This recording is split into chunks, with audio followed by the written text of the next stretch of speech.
Coucou tout le monde et bienvenue pour cette journée de lancement de Mortesève. Ça va, je suis pas du tout un peu stressé. Il n'y a pas de raison dans le sens où je suis sur mon stream, c'est comme d'habitude, mais il y a une sorte de planning et tout ça, des trucs à penser, et du coup c'est différent. Et coucou Goupil. Donc voilà, je suis super content de faire ce stream, et merci beaucoup Chetty pour déjà 23 mois. Et je mets. Ouais, j'ai remis le nœud pape. Les vrais savent. Les vrais savent que ça fait que je mettais des nœuds papillons de temps en temps pour certaines émissions au début sur Twitch. Et du coup, je me suis dit, allez, il faut le ressortir. Je l'ai pas fait pour Stigma l'année dernière. Ça va être une journée de stream avec un petit planning. Voili voilou le programme. Donc, à partir de maintenant, je vais faire un peu tranquillement. Je vais vous présenter le projet. Je vais vous parler un peu de différentes influences qu'il y a pu y avoir sur le projet, de vraiment des prémices de comment est-ce qu'on en est arrivé à là, en revenant un petit peu en arrière dans le temps. Et ensuite, voilà, on regardera un peu les carnets, les recherches, les premières recherches. Si vous êtes habitué sur Twitch, je suis désolé, peut-être que vous connaissez tout ça. J'essaierai de montrer des trucs exclusifs. Et après ceci, on fera un croaking game avec Moteux. Donc croaking game, c'est une émission dans laquelle on se balade dans des jeux avec des gens, avec des invités. On va chercher des spots qui sont sympas et on va y faire des croquis. Et du coup, on va faire 3 croquis tout à l'heure avec Moteux dans un jeu. Je ne dis pas quel jeu c'est, vous découvrirez ça tout à l'heure. Je fais des petits sourires, ouais. Moteux, il fait, mais c'est quoi ce mec? Qu'est-ce qui se passe? Et ensuite, à partir d'une petite pause déj entre 12h30 et 13h, à partir de 13h, je ferai une petite illustration que je ferai gagner. Je sais pas encore quoi, on va voir sur le moment, sûrement Avine avec des plantes, un truc comme ça. Et salut le petit chat, salut Annabelle. Après, nous aurons Vincent, mon éditeur, qui viendra donc à partir de 14h. Et on fera une petite interview, on discutera tous les deux de comment est-ce qu'on bosse. Vous pourrez lui poser plein de questions, savoir comment ça se passe donc, dans une maison d'édition.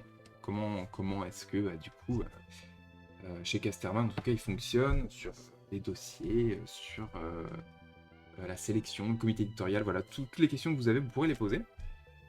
Et suite à ça, on regardera toutes les participations du coup du Draw 10, parce que j'avais proposé un Draw 10. Qu'est-ce que c'est le Draw 10? C'est une illustration que j'ai mis du coup sur les réseaux. J'ai proposé cette illustration-là, et le but c'est de la redessiner avec son style. Et donc j'ai eu pas mal de participations, je crois qu'on y en a eu 27 au total. Et donc il y aura un tirage au sort parmi toutes les personnes qui ont participé, et il y aura 3 BD à gagner, sachant que des BD à gagner, il y en aura au courant de la journée, il y en aura je pense 3 à gagner dans la journée, en dehors de ce concours-là, plus 3 avec ça. Ce qui nous fera 6-7 BD à gagner. On va commencer par présenter un petit peu la genèse de ce projet de Mortesève. Pour aller jusque-là, il faut d'abord revenir en arrière sur le projet précédent, même le projet pré-précédent. Donc, vous n'êtes pas sans savoir que le mec qui n'a rien préparé, hop. Avant Mortesève, du coup, j'ai bossé sur cette BD, sur Stigma, et c'était un long projet, c'était compliqué à faire éditer, mais ça a vu le jour. Vous connaissez. Et suite à ce projet, en fait, je voulais faire une autre BD qui se passait dans le même univers. Je voulais faire une BD qui serait un one-shot. Je m'étais dit, je ferais un truc à peu près de 200 pages, avec des nouveaux personnages. Ça se passerait 10 ans après les événements de ce qui se passe à la fin de Stigma. Et j'ai commencé à bosser sur Les Enfants du Limon. Les Enfants du Limon. On va regarder ça. Donc c'était un projet un peu différent, plus centré sur peu de personnages. Et donc j'avais commencé à faire des recherches. Salut Sneeze. J'avais commencé à faire des recherches pour ce projet. Je voulais que ce soit un projet qui soit ancré. Je voulais un graphisme un petit peu plus détaillé que pour Stigma, avec des personnages un peu dans la même veine, mais un poil un peu plus détaillé. Et je voulais vraiment jouer sur la profondeur. C'était quelque chose que je faisais pas trop dans Stigma, avoir des arrière-plans avec de la line colorée, vraiment que ça respire. Et donc, je voulais un ancrage un peu spécifique. Donc j'avais commencé à faire plein de recherches sur ce projet. Hop. j'ai fait des recherches. J'avais montré les recherches à Casterman et ils étaient plutôt emballés. En tout cas, ça leur donnait vachement envie au niveau des dessins, au niveau des couleurs. Ça, c'était juste des illus. C'était un peu des illus moodboard avant de commencer la BD. Pour essayer de voir un peu ce que ça donnerait. Et elles étaient en couleur. Celles-là, je pourrais vous les montrer en couleur à la limite tout à l'heure. Et du coup, voilà, il y avait différentes recherches. Je crois que j'en ai fait 12-15 des illus comme ça. Je les avais un peu oubliés. Celle-là, c'était la dernière dans mes souvenirs. Ah non, il y avait celle-là encore. Et du coup, après tout ça, je me suis dit, bon, bah c'est bon, j'ai fait des recherches, je peux commencer à faire la BD. J'avais fait mes carnets dans lesquels j'avais écrit un petit peu tous ces personnages-là. Et j'ai commencé du coup à raconter cette histoire. Je m'étais dit, je vais faire le premier chapitre, le premier chapitre fait 24 pages, je vais faire les 24 pages, et après je démarcherai Casterman avec toutes les illus, le premier chapitre et le scénario. Et du coup, le début de l'histoire, c'est un peu une réinterprétation de ce qui se passe à la fin de Stigma, parce que à la fin de Stigma, il se passe quelque chose, et comme on n'est pas la population n'est pas vraiment au courant de ce qui s'est passé, il y a beaucoup de réinterprétations, d'imaginaire qui se crée, et une sorte de mythologie. Et donc ça partait de ça. Et donc tout ce début d'histoire racontait un peu un autre point de vue sur la fin de Stigma. Et ensuite j'avais introduit les personnages, et j'avais fait toutes les pages. Du coup j'en ai fait 24. J'étais vraiment content au début, j'avais écrit toute l'histoire. Pour moi c'était une histoire qui était assez simple, un peu personnelle, dans le sens où on était centré sur peu de personnages, mais on avait leur point de vue, et c'était un voyage... Je pense que c'était un peu un voyage initiatique dans lequel, à chaque chapitre, on a rencontré des nouveaux personnages qui étaient un peu dans des mêmes situations que l'héroïne. Et du coup, j'étais vraiment content de cette BD. Et je m'étais dit, après cette BD, j'aimerais bien faire une grosse histoire. J'aimerais bien avoir une histoire qui soit assez dense, faire un gros récit avec plein de personnages, des lieux, avoir un univers qui soit très dense. Parce que là, j'étais encore dans l'univers de Stigma que je voulais étendre. Mais je m'étais dit, il va me falloir un peu de maturité, il va falloir que ce projet-là, le projet que je veux faire qui est plus dense après, je prenne le temps de le préparer. Et donc je m'étais dit, je vais utiliser Les Enfants du Limon comme un projet un peu tranquille, que je vais faire pendant 1 an, et pendant en fait l'année de préparation de ce projet-là, je vais bosser en arrière-plan et faire plein de recherches sur l'univers de ce qui deviendra Mortecef. Du coup, je prépare tout ça, je fais mes pages, je fais le chapitre, et en parallèle du moment où je commence à démarcher Casterman avec ce projet-là, je vous montrerai les pages couleurs juste après.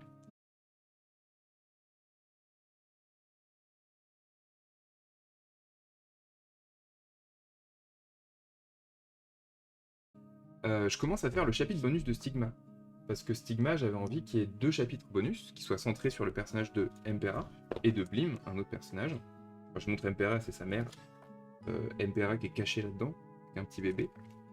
Et je voulais un traitement graphique différent. Là, j'étais dans quelque chose de très précis, avec des feutres, c'était clean et tout ça. Et là, je voulais quelque chose de plus rough, de plus rapide. Je me suis dit, tiens, je vais essayer de faire le rendu au Criterium. Donc du coup, j'ai testé pour voir un petit peu, j'avais joué sur des valeurs, avoir des pages un petit peu plus chargées, et du coup un trait pas forcément hyper clean, et ça m'a vraiment bien plu. Le chapitre avance, pardon. Le chapitre bonus avance, j'en fais 2. Il y a 50 ou 54 pages bonus pour Stigma. Et pendant ce temps, le dossier, il roule chez Casterman. Et mon éditeur revient vers moi, il me dit, bah finalement, pour Les Enfants du Limon, ça va pas le faire là pour l'instant chez Casterman. Je pense que le projet les emballait pas forcément plus que ça. Et en plus de ça, ça se passait dans l'univers de Stigma. Donc c'était un peu compliqué au niveau commercial, au niveau des prévisions de vente, vu que Stigma était même pas encore sorti. C'était ça aussi qui jouait un petit peu. C'est que faire un truc qui se passe dans le même univers, c'est pas une mauvaise idée, mais c'est sûr que si ton projet personne l'a lu, ça va pas forcément l'aider à ce qu'il puisse exister.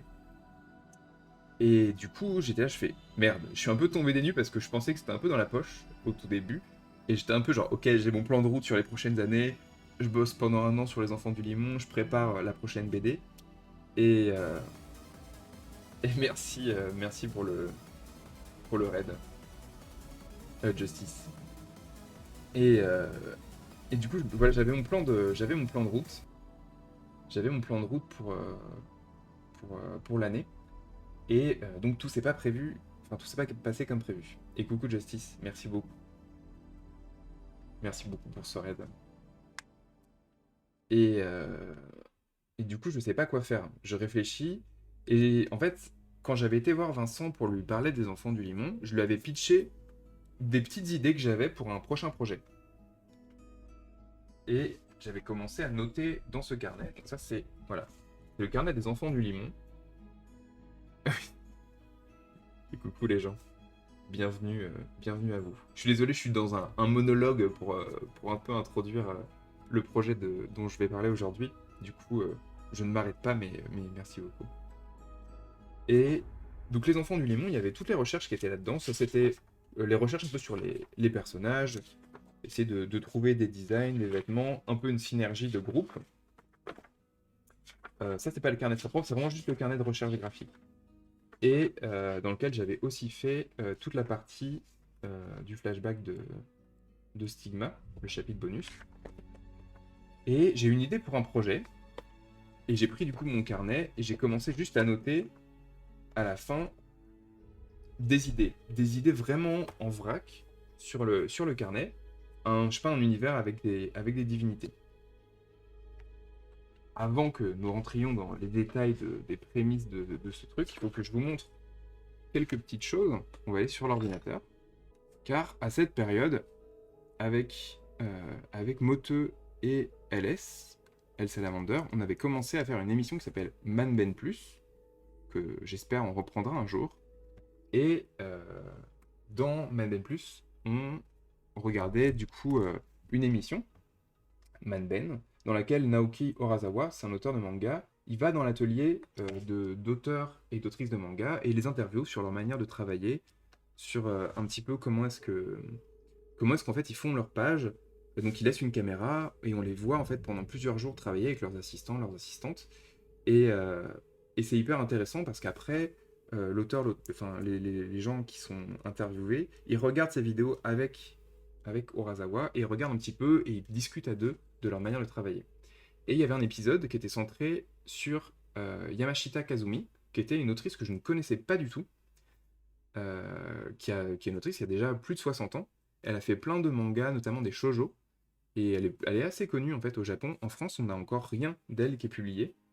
Et pendant cet épisode de Manben, on avait décidé chacun qu'on allait lire une de ses œuvres.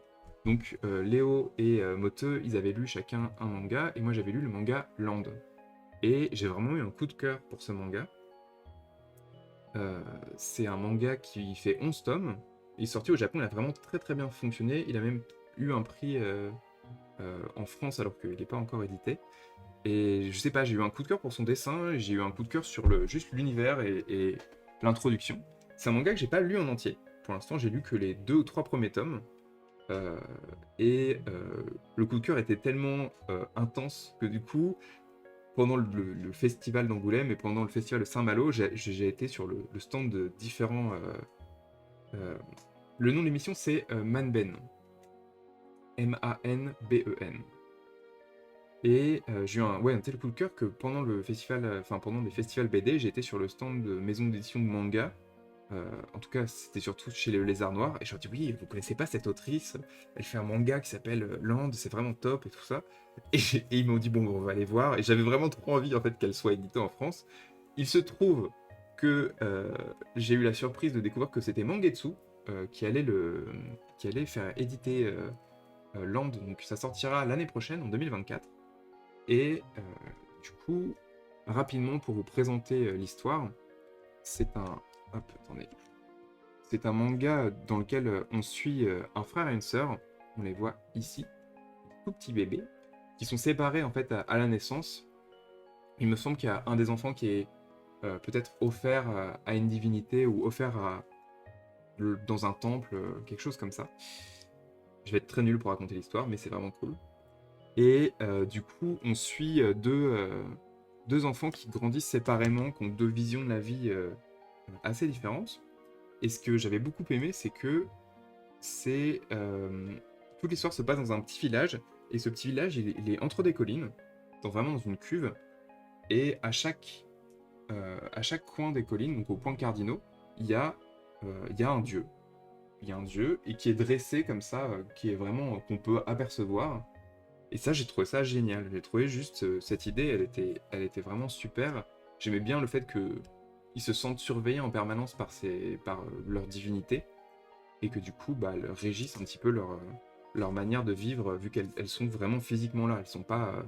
Enfin, je sais pas si elles sont physiques, mais en tout cas, on les voyait, elles étaient présentes. Et du coup, on va suivre ce frère et cette sœur qui grandissent, un en dehors de la ville, vraiment en périphérie, plutôt dans les montagnes, et du coup l'héroïne qui vit, elle, dans la ville. Et ça m'a vraiment beaucoup, beaucoup plu. Et il y avait ça qui traînait dans ma tête, et il y avait d'autres choses. Il y avait notamment l'art du kintsugi, euh, qui est donc l'art japonais de réparer des objets avec de l'or.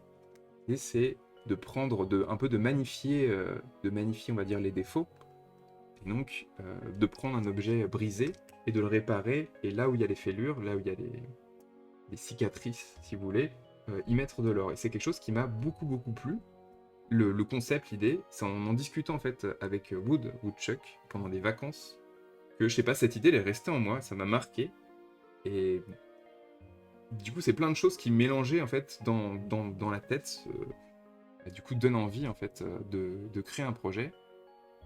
Il y a eu ça, et il y a eu les sculptures de ma grand-mère. Ma grand-mère, elle est sculptrice. Et depuis enfant, en fait, j'ai beaucoup traîné dans son atelier. C'est là où j'ai fait mes premiers cours de nu quand j'étais ado. J'y allais, et elle faisait poser un modèle pour qu'il fasse de la sculpture.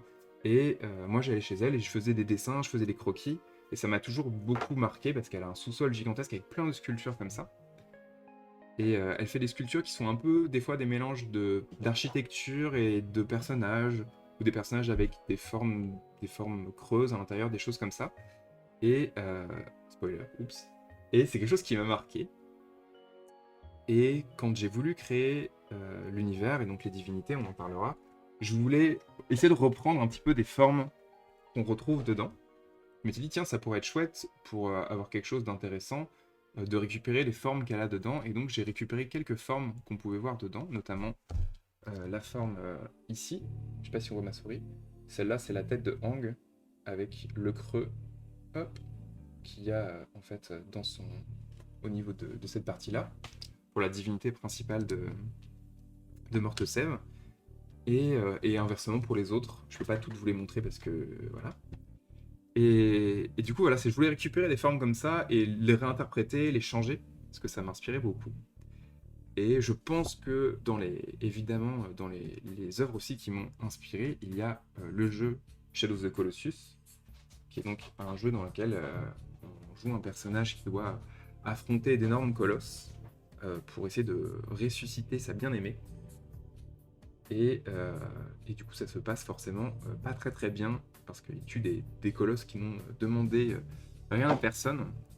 Mais je vous laisse découvrir le jeu si un jour vous souhaitez le faire. Et il y a vraiment cette idée de ce personnage qui est tout petit face à des colosses qui sont gigantesques, qui doit escalader pour les tuer. C'est vraiment un peu particulier. C'est vraiment un jeu boss rush, dans lequel il n'y a que des colosses à abattre. Il n'y a pas d'ennemis, c'est juste on enchaîne les colosses les uns après les autres. Et on est dans un monde extrêmement vaste. C'est un open world qui est vide, mais il y a vraiment une sensation de grandeur qui est assez incroyable quand on se balade dedans. Et du coup, c'est vraiment, je pense, clairement une des influences qui n'était pas forcément consciente au début. Après, je me suis dit oui, quand même, forcément, ça joue un petit peu dans mon envie de créer des divinités qui aient plus, du coup, des apparences de colosses. C'est quoi ce jeu? Quel troll ce moteux.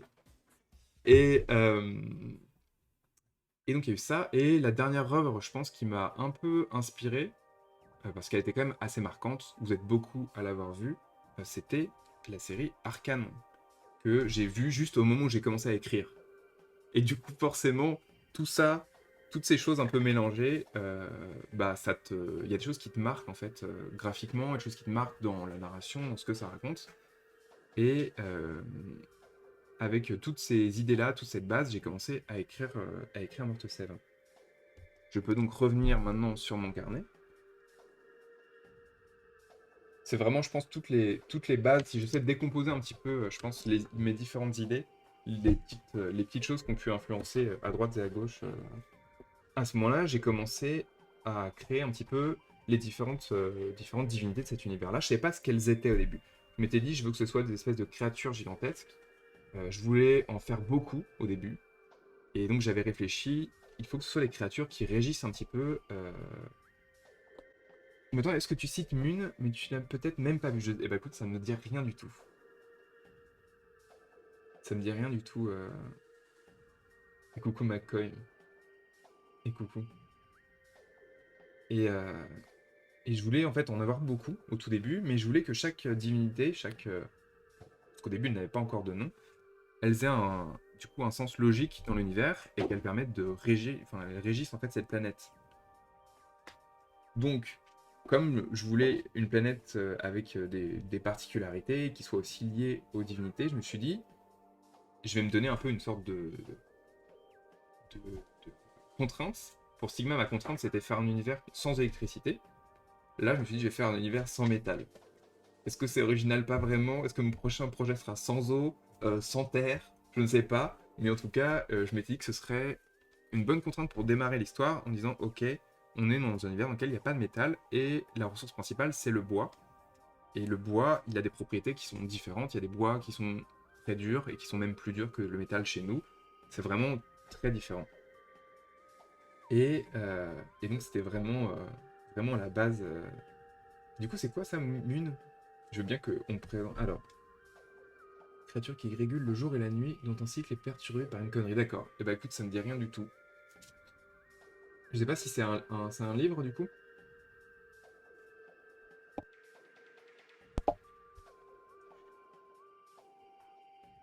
Mais et donc c'était vraiment voilà la base un petit peu de cet univers-là. Donc j'ai commencé à faire des recherches. Mon premier croquis de Hang ressemblait à ça. Autant dire que c'était un peu flingué. J'ai marqué idée pour une future histoire, un univers dans lequel d'énormes divinités se meuvent sur la planète. Leur déplacement modifie la planète ou sème sur leur passage des matières. Donc je m'étais dit peut-être en avançant derrière lui, il peut générer des matières, générer des choses. Euh, J'avais dit au début, ils sont à la fois vénérés et utilisés. Je voulais vraiment un peu de l'exploitation de ces créatures-là, ce que j'ai pas vraiment fait, enfin, pas directement. Et après, j'ai commencé à faire, je vais pas trop vous montrer. Je reviens, je vais juste voir mes chats qui sont en train de s'exciter 2 secondes. Makoto.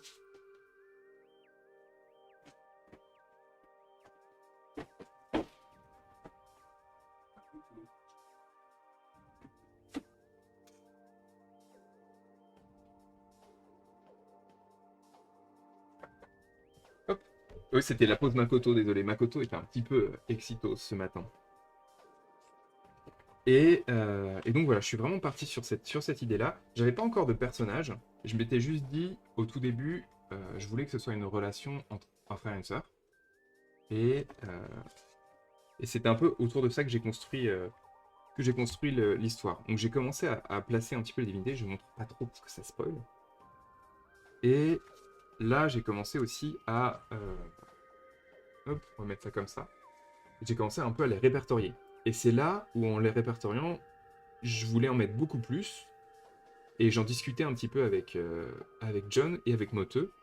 Et John elle m'a donné des idées pour débloquer quelques divinités, pour avoir des idées spécifiques. Et au tout début, elles avaient juste des noms. Donc il y avait fertilité, mort, saison, calme, eau, rêve et braise. Sachant que le but, c'était pas d'essayer de faire, il y en a une c'est le feu, il y en a une c'est l'air, il y en a une c'est l'eau, parce que c'était pas spécifiquement intéressant. Et coucou Jeanne. Et coucou Picou. Euh, c'est à partir de ça que je suis parti. Et en fait, en le faisant, en parlant à Moto, en expliquant l'univers, il m'a dit, mais en fait, je pense que là, c'est bon. parce que je voulais essayer d'en faire plus, en fait, je voulais trop complexifier l'univers, et en fait, en se cantonnant à 9, il y en a 9 au total, mais il y en a 7, et il y en a une, c'est une déclinaison qui est en 3 versions, les saisons. Euh, je m'étais dit, voilà, ça fait une bonne base. Avec ça, on a de quoi de démarrer l'univers. Ensuite, j'ai fait une carte, une toute première carte, pour avoir un peu une idée de ce à quoi ça pourrait ressembler, en plaçant des villes, en plaçant des choses. Et une fois que j'ai fait ça, je me suis dit, il faut que je la mette sur ordinateur, et que je me fasse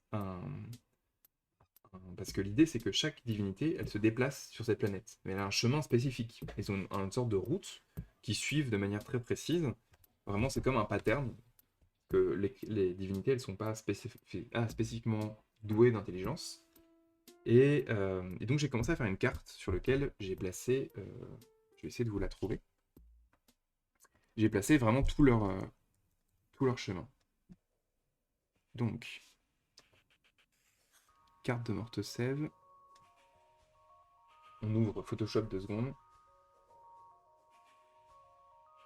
Alors, Org, il n'a pas une route spécifique, c'est le seul qui a une route un peu plus erratique. Alors, donc, j'ai fait appuyer sur arrêter de streamer. Ça, c'est la carte. Ça, c'est la carte.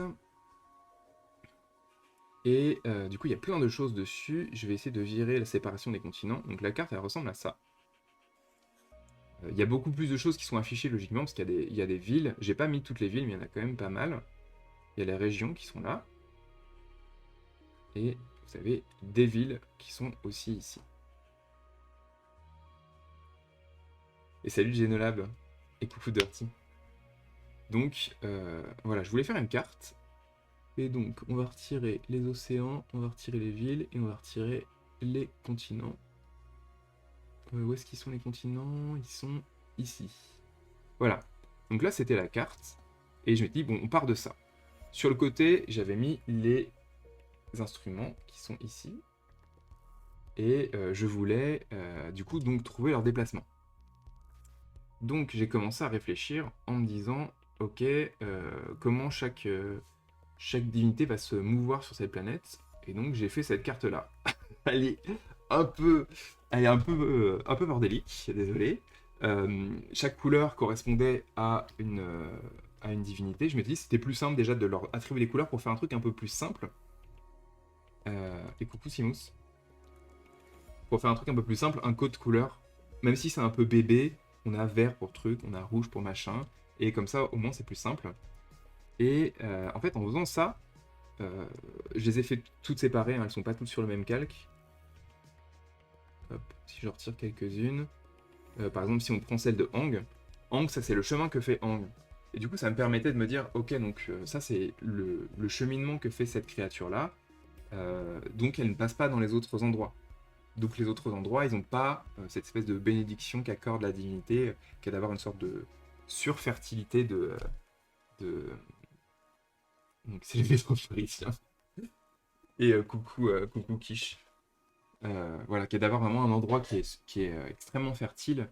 Ça aide énormément en fait le passage de cette divinité-là. Parce que bah, du coup, la vie croît de manière beaucoup plus intense pendant un certain temps. Et ensuite, il revient. Il fait un long cycle.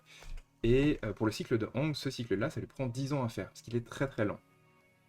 Donc je m'étais dit, ok, il faut que je réfléchisse aussi à la vitesse de déplacement à peu près. Alors là, on n'est pas sur un truc accurate, mais je m'étais dit, ok, juste pour avoir une idée à peu près de la vitesse de déplacement de chaque instrument, et de combien de temps il faut pour que chaque instrument fasse son cycle. Donc là, je l'ai fait, je sais plus où est-ce que c'était plus tard. Mais là, on n'est pas sur un vrai truc, dans le sens où j'ai pas calculé au kilomètre et tout ça, je suis pas à ce point-là précis. C'était juste pour avoir une petite idée par rapport au parcours effectué. Et c'était intéressant parce que je me disais, bah tiens, en faisant ça, ça permet aussi de se dire qu'à certains moments, ils se croisent, ou potentiellement, ils peuvent se croiser. Il y a très très peu de chance, mais voilà, qu'est-ce qui se passe quand ils se croisent, et donc ça permettait de faire plein de choses au niveau scénaristique qui pourraient être intéressants. Et, hop. Et du coup, ça m'a vraiment aidé un petit peu à structurer l'histoire vraiment au tout début. D'ailleurs, j'aurais pu désactiver ça. Même par rapport aux personnages, me dire, ok, ils vont se déplacer, parce que quand même un récit dans lequel les personnages bougent beaucoup. Et même d'avoir différents lieux, différentes... bah, je peux pas, enfin, je pourrais dire culture, des trucs comme ça, mais j'ai pas non plus tout pensé. Pour l'instant, j'ai des grosses bases pour certains endroits, mais j'ai pas tout qui est prévu. Est-ce qu'il y a les trajets de Bernard Arnault en jet aussi? Non, pas encore. Pas encore, mais par contre, si on arrive au tome 6, si on va jusqu'au tome 6, peut-être. Je l'ajouterai sur la carte. Sachant qu'il survolera tout avec un jet. Donc, euh, j'imagine que chacun a sa vision de bébé. D'où ces bébés? Ah oui, non, non, mais bref, c'est pas grave. Donc voilà, donc cette carte, ça m'a vraiment beaucoup aidé au tout début. Revenons maintenant sur le carnet. Et après, pareil, j'ai fait un mind mapping un petit peu, j'ai commencé à structurer un petit peu le récit de tout ce qui devait se passer. J'ai fait un tout premier croquis de Avin, qui était, je crois que j'ai fait celui-là en tout premier. Et je sais pas, il y a un truc qui m'a vraiment plu dans son regard. Alors au final, son design, il a pas mal changé. Et c'est là aussi où j'ai défini sa coupe de cheveux si particulière, qui est quand même, on dirait qu'elle a une grosse calvoche, mais, enfin genre elle est complètement rasée du crâne, elle a juste une mèche de cheveux ici, et elle a un tout petit peu de cheveux juste là derrière. Pas totalement, mais juste sur cette partie-là. Et j'ai fait voilà des recherches, j'ai galéré pour son nom. Elle s'est appelée Kiren, Kaben, euh, Karen Kib, j'ai mis Fanon, j'ai mis plein de noms, j'ai testé plein de trucs avant de trouver son nom, j'ai mis beaucoup de temps, c'était compliqué. Et oups, désolé pour le bruit de moto. Et donc voilà, l'univers a commencé un petit peu à se structurer ici. Là, c'était des idées sur l'univers. Une première couverture, plein d'idées autour de ça. Ça, c'est la première partie de l'histoire. L'histoire, elle devait commencer directement. En fait, on devait déjà avoir les personnages. Bon, je spoil un tout petit peu le bouquin, mais pas vraiment. Mais on devait déjà avoir les personnages adultes. Et je m'étais dit que pour introduire. Euh, Est-ce que l'enfant. T'avais vu. Est-ce que l'enfant t'as vu les enfants de la pluie? Je sais pas du tout ce que c'est les enfants de la pluie. C'est quoi? C'est un film d'animation? Vous avez cité que des trucs que je connais pas du tout, c'est terrible ce matin. Mais je voulais en fait que les personnages, on commence qu'ils soient déjà adultes. Et j'avais commencé à écrire le récit, je me rendais compte que ça fonctionnait pas trop pour introduire un petit peu tous les éléments fantastiques du début de l'histoire. Et donc je suis reparti en me disant, on va les voir enfants. Regarde la coupe de l'héroïne. Ah, j'irai voir ça. Attends, je vais aller voir maintenant, comme ça. Euh, alors, les enfants de la pluie.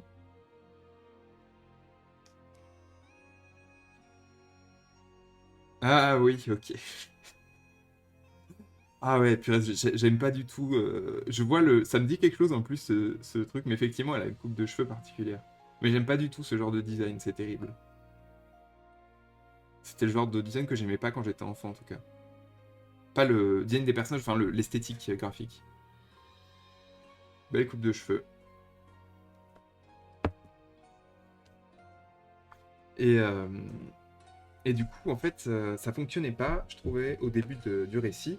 Et je me suis dit peut-être que si on repartait depuis l'enfance, en tout cas pour les personnages principaux, et qu'ensuite on avait un gros saut dans le temps, ça permettrait d'introduire en tout cas le début. Et ensuite, c'est intéressant parce que quand tu fais du coup un gros time skip, là il y a 20 ans qui se passe en fait entre le chapitre 1 et le chapitre 2, ça te permet un petit peu de. Ça déroute un peu le lecteur parce que du coup, tu as introduit une première situation, et au bout de 20 ans, il se passe quand même énormément de choses. Et ça me plaisait beaucoup comme setup, comme début d'histoire. Donc je suis reparti sur ça. J'ai changé un petit peu la structure du début. Ensuite, j'ai fait des recherches de visage, un peu juste des trucs que j'avais dans la tête. C'était pas hyper intéressant, mais j'en ai gardé pas mal. Hop, j'ai transformé. J'ai gardé, j'ai énormément transformé. Et j'ai gardé aussi. Et après, les autres, ça a été poubelle. Et pareil, j'ai commencé à faire des tenues parce que je savais pas encore l'univers. Je m'étais dit, ok, le bois, c'était un peu mon mot d'ordre. Donc en fait, j'étais parti de motifs d'écorce pour les vêtements. C'est pour ça qu'Avine, elle a une sorte de haut blanc avec de l'écorce. Et donc voilà, j'ai fait plein de recherches. Pareil, les instruments, au tout début, je savais pas quelle forme leur donner. Ça, c'est moi qui cherche des idées dans le train. C'était pas très très intéressant. Et ça, c'est quelque chose qu'on a fait en stream. C'est quand j'ai commencé à chercher les instruments, à chercher leur design, et qu'il y a des choses qui s'est passées, mais vraiment, ils ont tous été trouvés en stream, quasiment. En tout cas, ces deux pages-là, je les ai fait en stream, je me souviens très bien. Et, euh, et ça m'a vraiment bien aidé, en fait, j'étais en stream et je me lâchais un peu au niveau du dessin.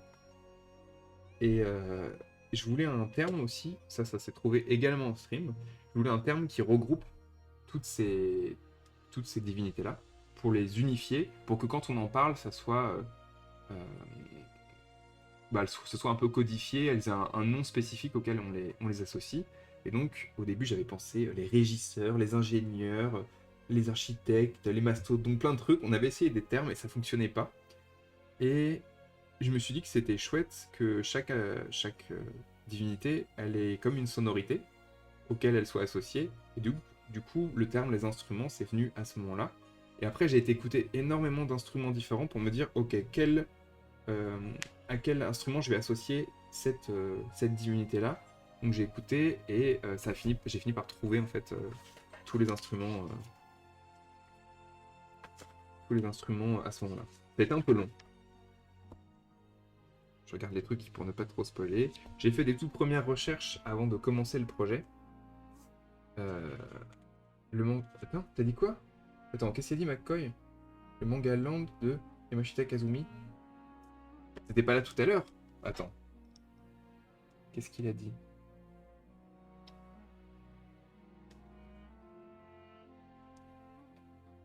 Il est arrivé après. Ah, ok. Parce que justement, j'ai commencé par en parlant du manga Land. Et, euh, et du coup, voilà. En fait, c'est quelque chose que je faisais pas trop. Avant de me détailler un petit peu les lieux, les endroits, j'ai commencé à être un peu plus précis à partir des Enfants du Limon. Pour Stigma, j'avais commencé à le faire, mais pas tout le début du projet. Et là, avant même de commencer, j'ai fait des petites recherches de lieux. Bah justement, en stream aussi, des recherches de maisons. J'ai énormément galéré. Je me souviens avoir pesté pas mal en stream pour faire ce design de maison. Putain, genre au début, on va mettre un récolteur de pluie sur le toit. Et en fait, pas du tout. J'ai changé plein de choses. Je voulais un village qui soit entouré par des espèces d'énormes rochers. En fait, il y a des gros rochers et les maisons soient construites tout autour. Mais oui, t'étais pas tout à l'heure et j'expliquais que c'est après avoir lu Land que du coup j'ai eu envie de faire cette BD-là. Ça a été vraiment, je pense, le truc qui a insufflé la dernière étincelle au projet. Et que ce soit un village qui soit côtier, en tout cas près de la mer, mais pas directement en contact avec l'eau, qui soit plutôt dans les hauteurs. Donc m'était dit, voilà. Et petit détail que j'ai pas précisé sur l'univers, je voulais que les, les instruments, ils régulent vraiment ce monde et que le monde soit vraiment en cycle. Il y a des cycles et la vie là-bas, elle fonctionne vraiment par période. Il faut attendre certaines périodes pour qu'il se passe certaines choses. Et comme c'est différents continents qui sont séparés, je me suis dit, ok, il y a la mer qui sépare les continents, mais la mer, c'est pas forcément un problème à traverser. Je me suis dit, qu'est-ce qu'il pourrait y avoir d'intéressant, comme quelle divinité pourrait impacter en fait la mer. Et je me suis dit que ce serait intéressant que les océans soient brûlants. Les océans, en fait, l'eau des océans, elle est extrêmement chaude. Elle est chaude parce qu'il y a des énormes failles qui... Et je sais que ça sort chez Mangetsu, j'en ai parlé tout à l'heure. Parce que justement, j'avais tanné le lézard noir pour qu'ils essaient de l'éditer, mais ça, je sais pas si ça leur a plu il y a quelques années. Et j'étais trop content quand ça a été annoncé chez Mangetsu. Et donc j'ai mis ces grosses failles en me disant les océans ils sont brûlants. Il y a une divinité en fait qui est sous les océans, qui est dans la croûte en fait de cette planète là et qui les réactive en fait sans arrêt en se déplaçant. Donc vraiment en fait on a en gros des grosses failles de magma sous les océans et pas trop profondes, qui font que du coup l'eau elle est vraiment trop chaude. On peut pas la traverser en bateau parce que on peut techniquement la traverser, mais les gens vont s'évanouir. En fait, il va y avoir des malaises et juste du coup les gens vont crever en fait dans les bateaux. Donc c'est un peu compliqué. Et, euh, Et donc je me suis dit, il va y avoir une autre divinité qui fera un peu l'inverse, qui, en se déplaçant, refroidira les failles, et elle les refroidira, du coup elle se déplace lentement, et quand elle les refroidit, les océans, en tout cas l'endroit, la zone par laquelle elle passe, ça permet aux gens de traverser. Mais ça leur permet de traverser pendant une semaine, 2 semaines, pendant une courte période. Et du coup, de ça, ça a vraiment permis de débloquer, en fait, de débloquer un petit peu l'histoire en me disant, ah bah tiens, ok, ils sont bloqués, et ça permet un petit peu de réfléchir, de setup un petit peu l'univers. Donc, et merci Jane. Donc voilà, c'est vraiment avec des petites bribes, à force de mettre un petit peu tout ça en place, que ça a commencé un petit peu à se structurer.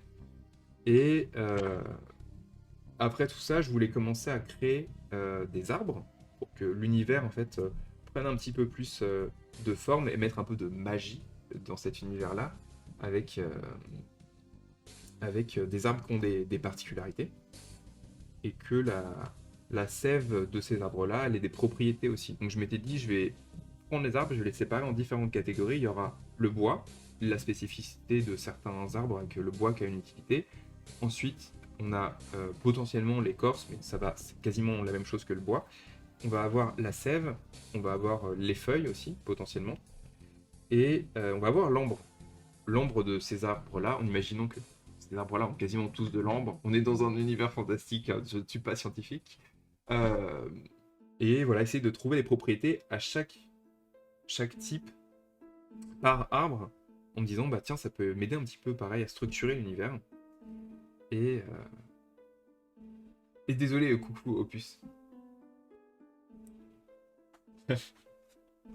Désolé, c'est moi qui suis lancé à expliquer tout ça, mais aucun souci.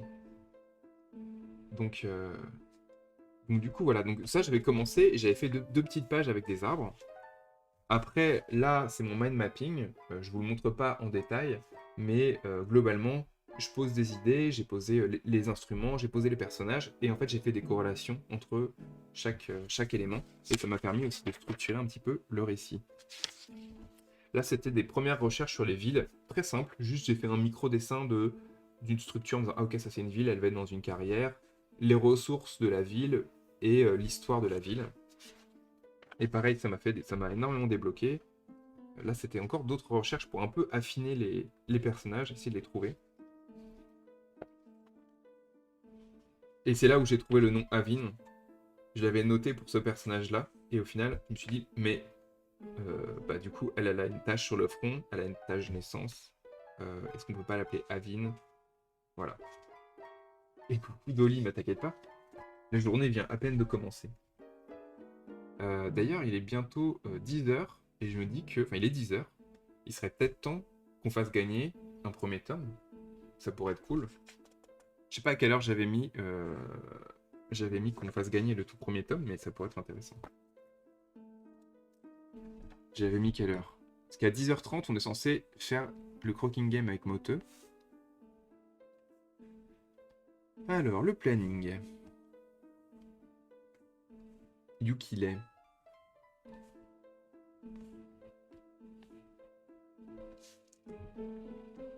Ouais, c'est ça, j'ai mis 10h. Très bien. Ok. Eh bien, écoutez, on peut commencer à faire gagner une première BD. Si ça vous dit. Comme ça, vous êtes dans les temps.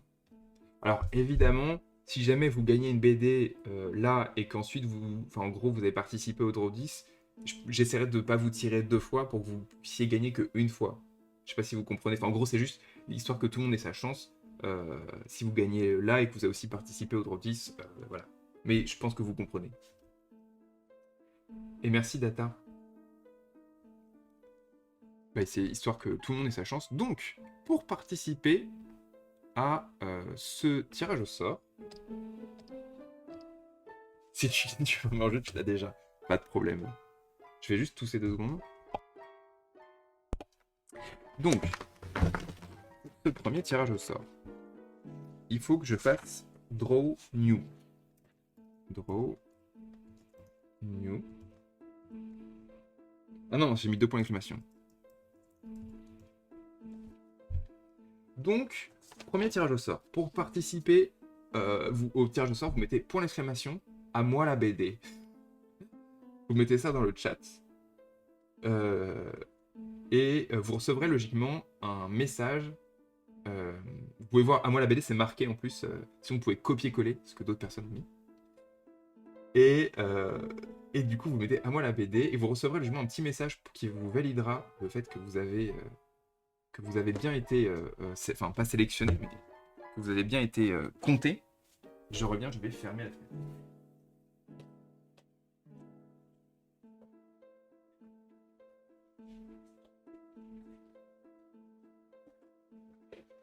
Je vous laisse une ou deux petites minutes.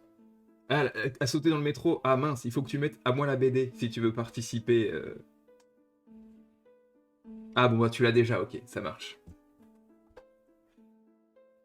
Je vous laisse jusqu'à 3 au cas où il y a des retardataires qui arrivent.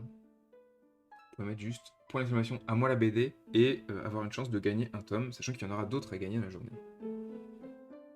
Était dispo dans toutes les librairies lyonnaises hier après. Mais ça fait trop plaisir. En vrai, j'aime bien qu'ils soient un peu en avance partout. Et j'ai reçu quelques messages hier, ça m'a fait vraiment trop plaisir de gens qui le voyaient déjà en librairie.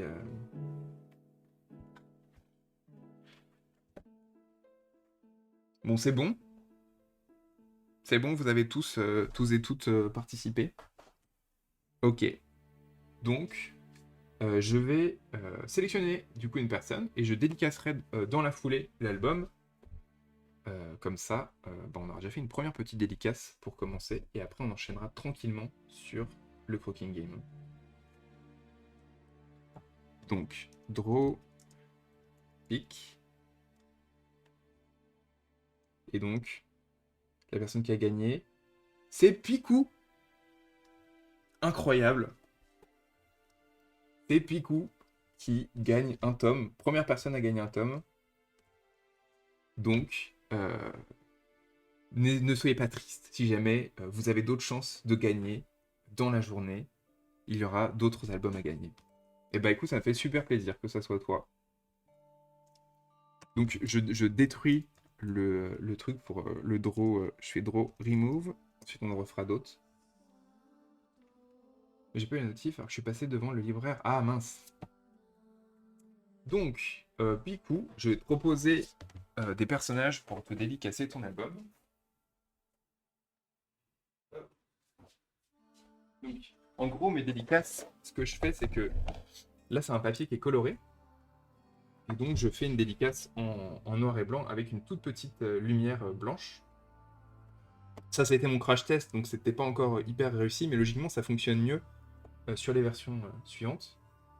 Donc, Picou, je vais te proposer de choisir parmi les personnages donc, de la BD, si tu veux. Donc, on a Avin, qui est héroïne.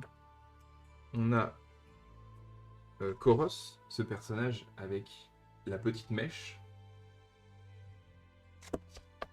Nous avons un couple. Il y a Vanel. T'es pas obligé de te souvenir du personnage, mais tu peux dire le personnage, machin. Il y a son conjoint. Est-ce qu'on le voit bien là, Sonae. Et nous avons aussi un autre personnage. Comment est-ce que je peux le montrer?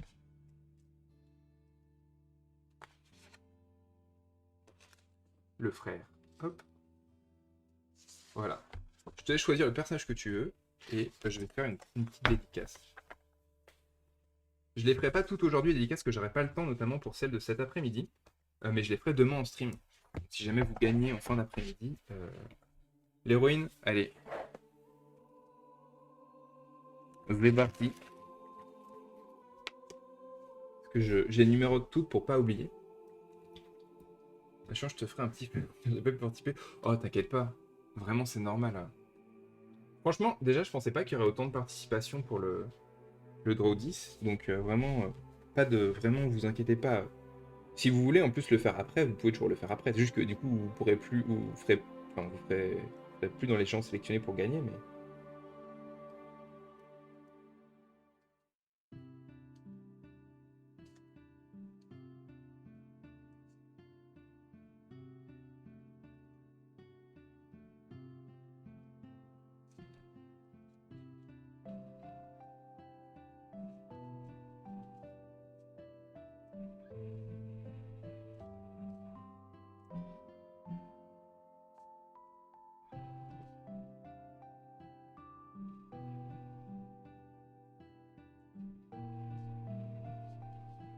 Hop.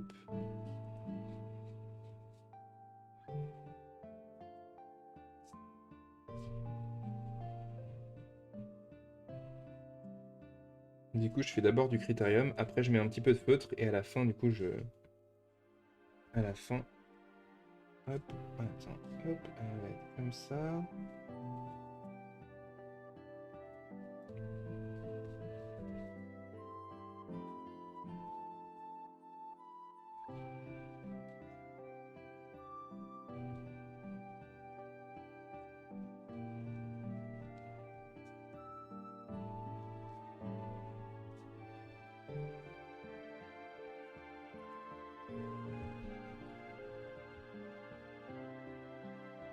Merci, Jojo. Ah oui, le point d'exclamation morte-sève, faut le faire, mais il faut le faire en dehors d'une commande, c'est plus simple. Alors, hop.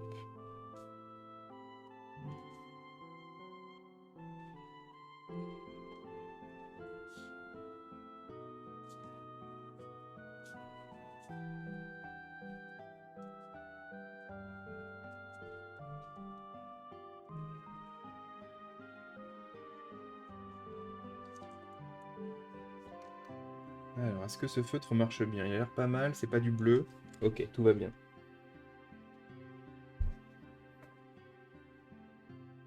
T'inquiète pas, je suis désolé parce que c'est vrai que j'aurais pu faire ça un samedi, mais c'est pas, malheureusement, ils sortent pas les BD le samedi. Et je trouve ça quand même plus stylé de faire ça le jour de la sortie.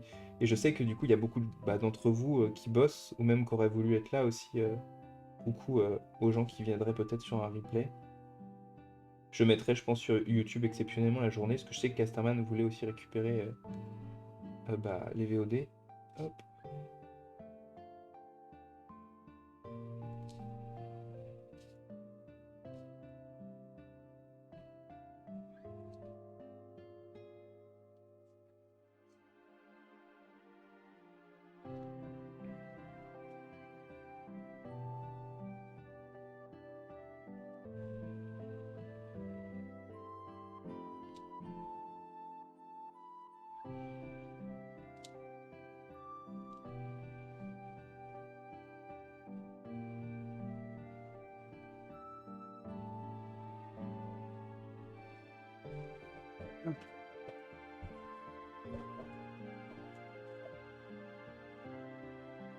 Donc en tout cas, ça va. Déjà, juste là, de me remettre à dessiner au lieu de parler, ça me déstresse. Trop bien. Merveillous.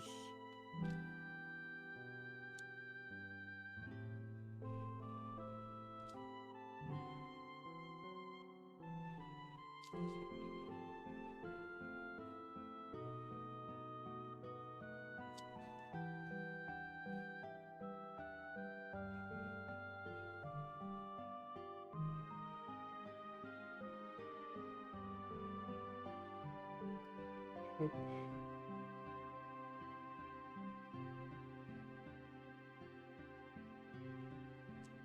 Je suis désolé parce que j'étais trop content, j'en ai parlé hier, mais j'ai fait des badges de Mortesève, des badges en bois. L'objectif étant principalement de les donner, dans le sens où c'était pas, j'ai pas un objectif mercantile avec. D'abord, c'était la première personne pour qui je l'ai fait, c'était pour moi. J'ai envie de me faire kiffer. Et des badges en fait avec la tête de Hong, donc l'instrument de la fertilité. Et, euh, et c'était censé être, enfin, je les ai commandés il y a un moment et ils sont toujours pas arrivés. Et j'aurais trop voulu en faire gagner aujourd'hui. Donc, je suis vraiment deg.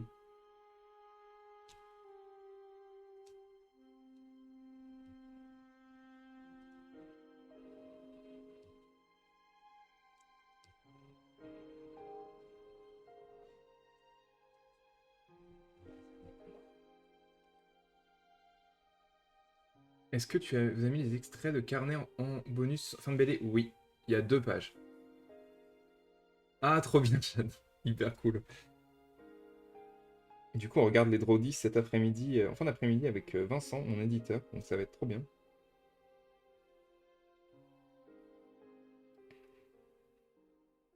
N'hésitez pas cet après-midi, comme j'ai dit, si jamais vous avez des questions, ou vous pensez à des questions, vous pourrez évidemment lui poser.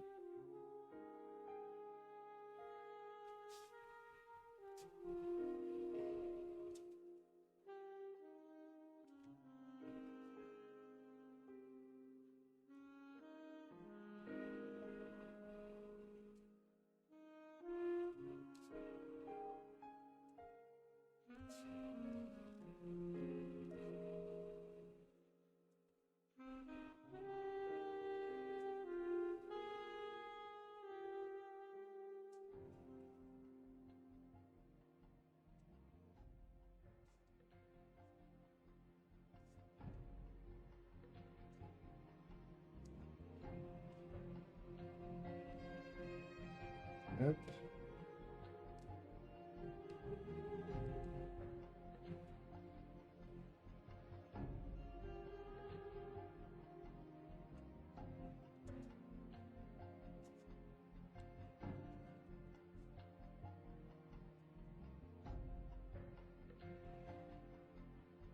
Et McCoy.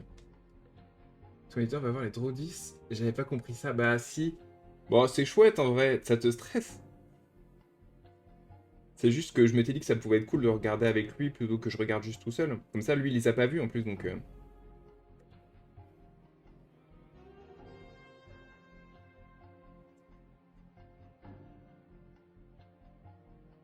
Ok, ça va.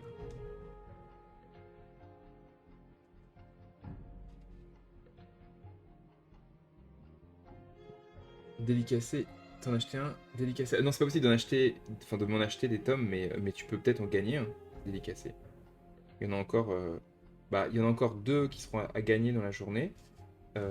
Délicacés. Et après, il y en a trois autres qui sont à gagner... pour les gens qui ont participé au Draw 10.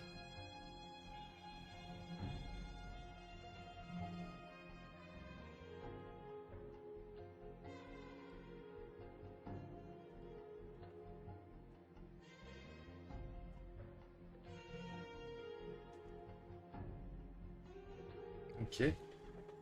Alors, on va attendre 2 secondes que ça sèche et ensuite on va gommer. Bah, je suis désolé, vraiment, Moon, t'en fais pas, il y aura le replay. Il y aura le replay.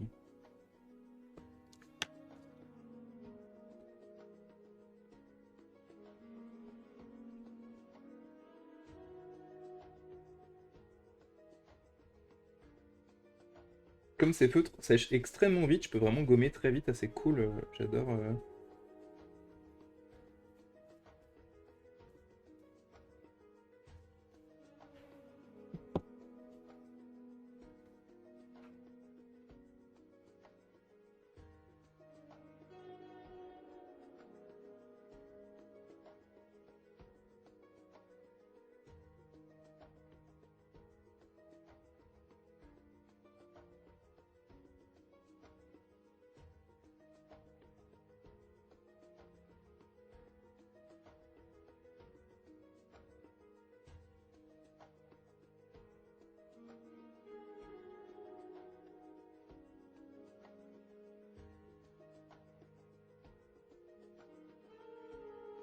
Hop.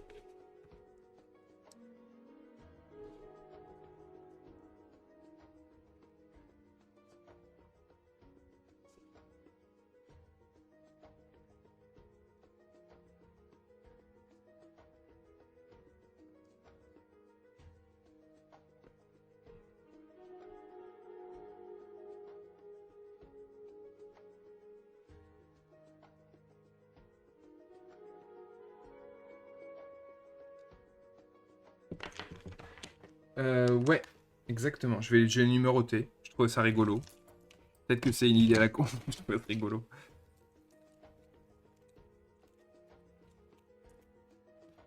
T'es trigger par le gommage? Ah, t'as peur que je fasse n'importe quoi?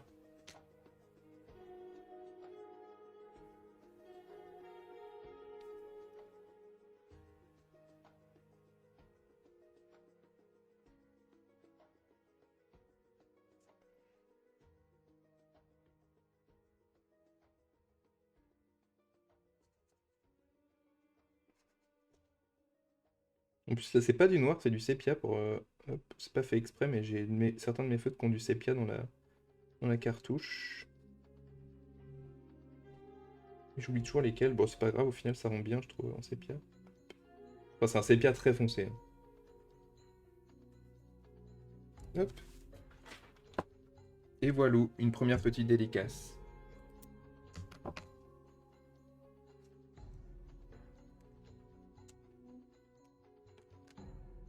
Je mets pour Picou.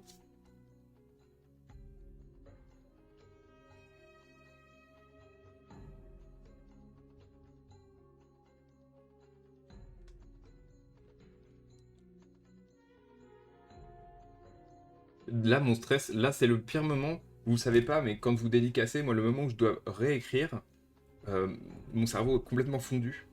Là, je suis là, genre, comment on écrit Picou? Genre, P, P, I, 2K, U? Je crois, hein.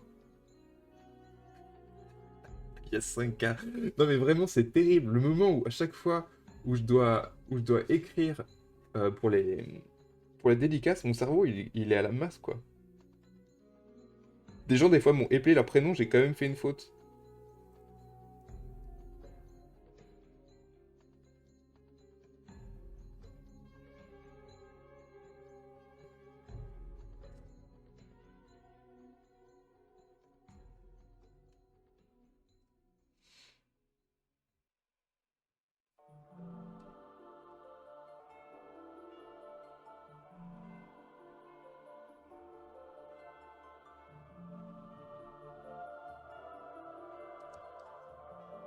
Et voilà, première dédicouille de la journée. Non, mais franchement, c'est trop dur. Franchement, vous verrez, hein, si jamais un jour vous en faites, euh, c'est juste, ton cerveau, il est tellement dans le dessin qu'au moment où tu dois réécrire, tu fais genre, je pourrais... terrible. Bon, en vrai, c'est sec, hein. On va le mettre de côté, du coup. Celui-là, il a été gagné. Et suite du planning, le croaking game avec Moteux. Je ne trouve plus mes mots. Je sais même pas comment je vais dessiner, d'ailleurs, pour le croaking game. Donc, là, ce qu'on va faire, c'est juste... C'est pas une mini pause, mais c'est juste le temps que je set up un petit peu tout.